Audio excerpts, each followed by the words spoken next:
Uma outra história muito breve, depois passo a palavra, não quero monopolizar, mas ainda existindo no mesmo ponto, portanto, as grandes notícias, como digo, eram os acidentes, e um dia, na redação da filial do Jornal Notícias, que era então chefiada por um grande repórter que se chamava Penalva Rocha,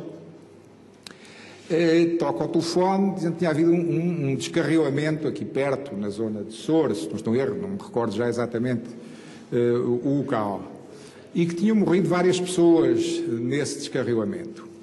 Bom, imediatamente ele telefonou para a sede, para o Porto, dizer: reservem-me um espaço na primeira página, isto foi já ao fim da tarde, talvez, reservem-me espaço na primeira página, porque houve um grande acidente ferroviário, com uma série de mortos. Portanto, isto é um tema que vai exigir uma reportagem alargada. Bom, e aí chamou um táxi, na altura ia-se de táxi para os locais, portanto, a maior parte dos jornais, pelo menos nas delegações, não tinham carros próprios, nem, os jornalistas também não, portanto, viajava-se quase sempre de táxi, chamou um táxi e arrumou para o local do acidente. Chegado lá, dirigiu-se ao chefe da estação,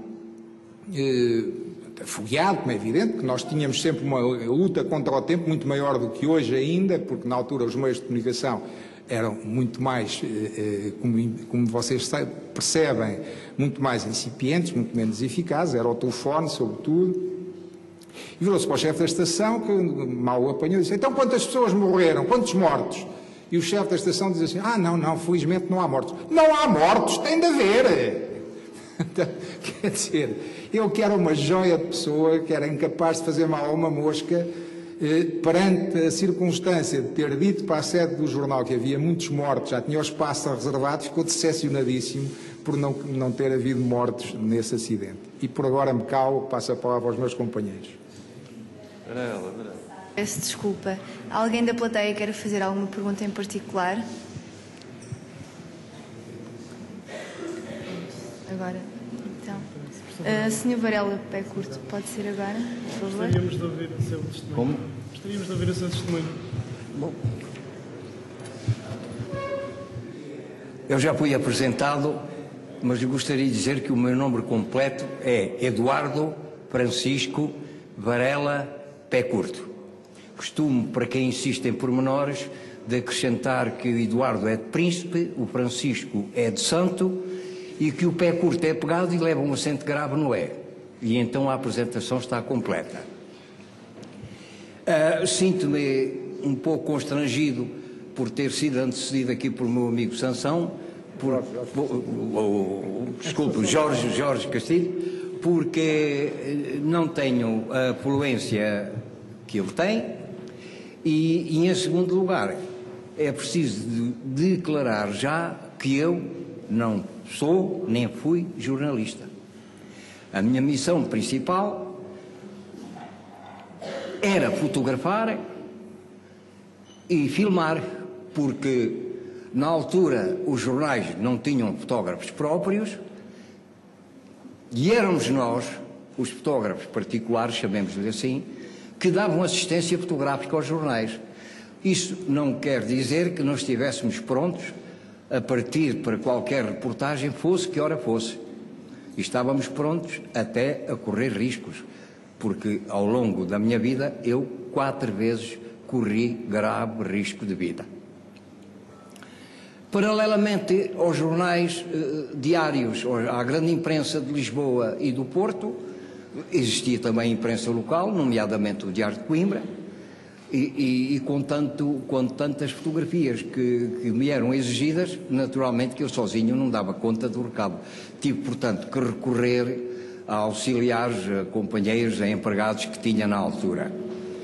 O problema ficou agravado a partir do momento em que fui convidado para operador correspondente da RTP no centro do país.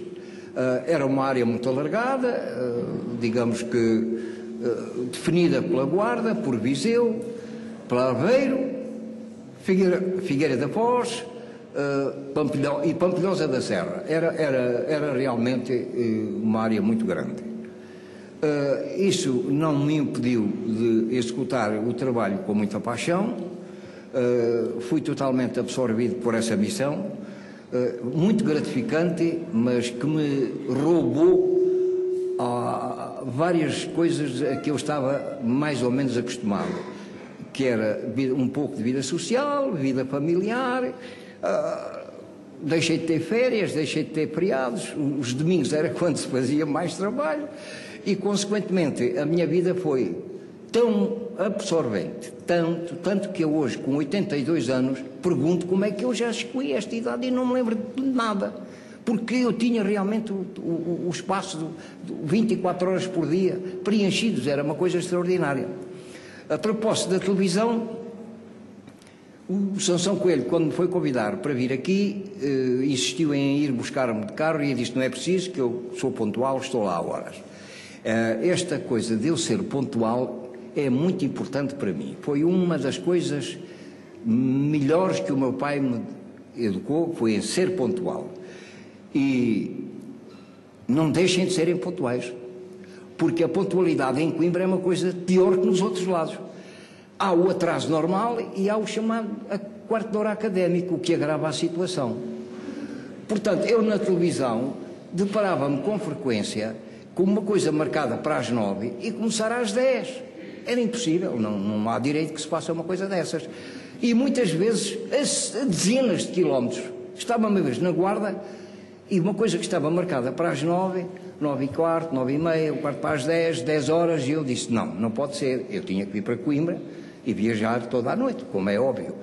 Acabei por perguntar quem era o senhor responsável pela reunião, lá me indicaram, fui junto dele perguntar-lhe: falta alguma entidade? Não falta ninguém. Então porquê é que isto não se começa? Você tem razão.